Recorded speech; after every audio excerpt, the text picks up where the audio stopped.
संसारवासियों, अमूमन ऐसा देखा गया है कि एक पिता के कोई 2 भाई होते हैं, कोई 4 भाई होते हैं। बचपन में भाई भाई में बड़ा ही प्रेम होता है, किसी में किसी से जलन नहीं होता है। लेकिन कहीं कहीं ऐसा भी देखने को मिलता है कि ज्यों ही पिता के संपत्ति में बंटवारा का मामला आता है, कुछ भाइयों के दिल में अपना हिस्सा में ज्यादा से ज्यादा माल आ जाए, इसका पौधा उगने लगता है। इसका जीता जागता मिसाल है कि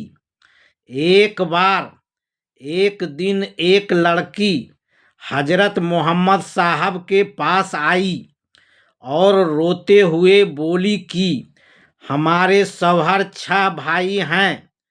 बड़ा भाई वालिद के जमीन में ही 4 डिसमिल में अपना खुदसर का मकान बना लिए हैं और हमारे शौहर मात्र 2.5 डिसमिल में 3 भाइयों के अपना पसंद के जमीन में मकान बनाने के बाद जिंदगी के सारा पैसा लगाकर अपना मकान बनाए हैं। लेकिन हमारे शौहर के बड़ा भाई सिर्फ हमारे इस मकान को 2 भाग में विभाजित करके तोड़वाकर तहस नहस करना चाहते हैं, जबकि इसका दूसरा और दिलजोड़ विकल्प हमारे ससुर के अन्य जायदाद में हैं। लेकिन सिर्फ हमारा मकान टूट जाए और मैं बर्बाद हो जाऊं, यही मनसा हमारे शौहर के बड़ा भाई के दिल में है। जबकि हमारे शौहर अपने बड़ा भाई और अपनी बड़ी भाभी के बेमिसाल वफादार थे। लेकिन लोभ के जिन ने उठम पटकी के चौराहे पर ले जा चुका है।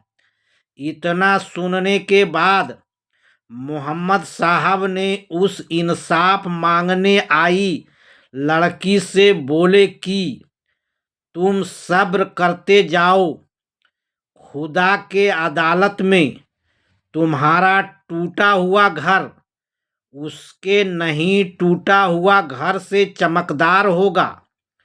साथ ही साथ जब तुम यहाँ आई हो तो मैं वैसे लोगों को यहाँ से ही चेतावनी दे देता हूँ कि ऐ दिले नादान, तुझे हुआ क्या है? ऐ दिले नादान, तुझे हुआ क्या है? तू ही बता, इस मर्ज का दवा क्या है? तू ही बता, इस मर्ज का दवा क्या है?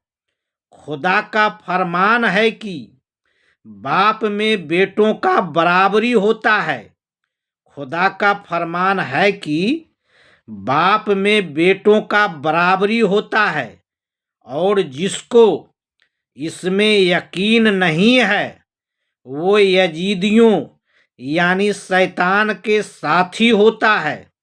इसलिए संपूर्ण विश्ववासियों से मैं हाथ जोड़कर गुजारिश कर रहा हूँ कि बाप के संपत्ति के बंटवारा में भाई भाई में दिल का बंटवारा नहीं कीजिए।